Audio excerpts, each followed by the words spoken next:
बिस्मिल्लाह रहमान रहीम। सज्जनों ते मित्रों, कल एक सज्जन प्यारे ने सवाल किया कि पंजाबी कानफ्रेंस या अजिहा इकट्ठ क्यों जरूरी ने। कि इहदे नाल पंजाबी बोली ते रेतल नूं कोई फायदा पहुँच सकता है या फिर एक खालसतर उन्होंने लोगों का धंधा है जिहड़े इहो जिहे मेले लाते हैं।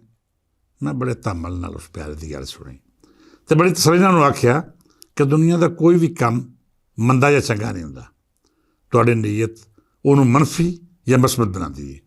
पंजाबी इकट्ठ या कानफ्रेंस का मामला भी इंज ही है।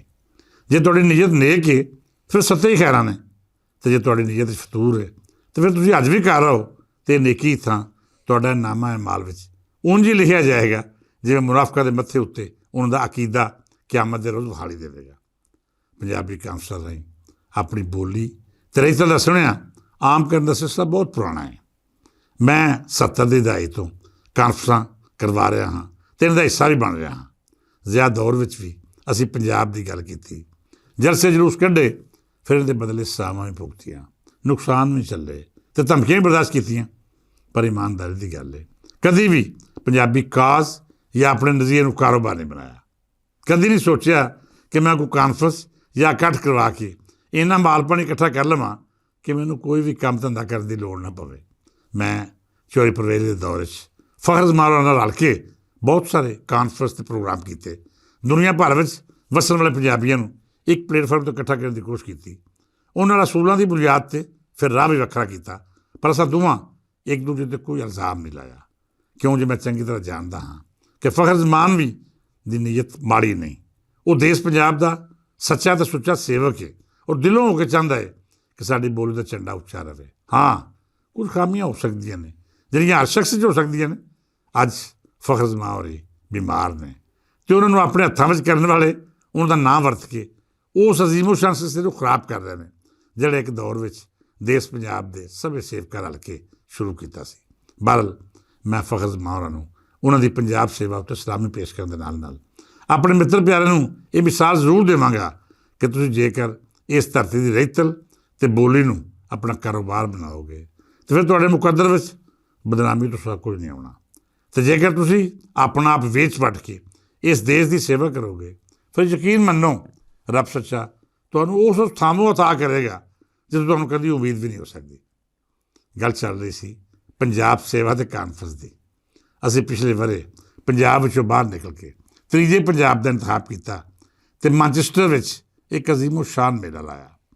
यूके भर के पंजाबी रलते हुए तो उन्होंने नाल नाल अमेरिका, नार्वे, कैनेडा के मित्र प्यारे भी प्राहुणे बन के आए। हुण तक होने वाली ये यूके की सब तो वड्डी पंजाबी कानफ्रेंस थी। इस कानफ्रेंस का सारा भार मैं तो मेरे सज्जन प्यारे आप चुकिया।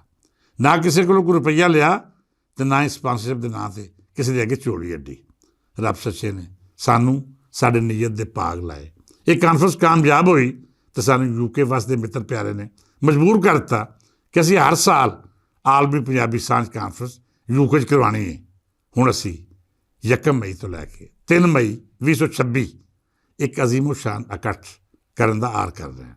तुसीं चंगी तरह जानते हो कि यूके जे मुल्क विच 3 दिन का इंतजाम करना, दुनिया भर में वसन वाले 300 तो वध प्राहुणिਆਂ के रहन सहन का असबाब करना तो ये नाल नाल इस कानफ्रेंस लई उन्हां सज्जन प्यारिਆਂ ते फनकारां नूं दावत देना जिहड़े अपने अपने खेतर में उच्चा नां रखते हैं।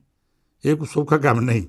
मैं अम्यार मंजूर, साबर रजा, मंसूर अफाक ते रजिया चौधरी ते साडी पंजाब विच मौजूद टीम नाल रल के इस कानफ्रेंस का बेड़ा चुक रहे हैं। बहुत सारे हवाले नाल एक कानफ्रेंस इस तो पहले होने वाले इकट्ठा तो बहुत मुख्तलिफ होगी तो शानदार भी, खासकर इस करके कि ये रलत करने वाले ना सिर्फ खेडन मिलन या फिर तफरी वास्ते नहीं आ रहा है। ये खास मकसद है।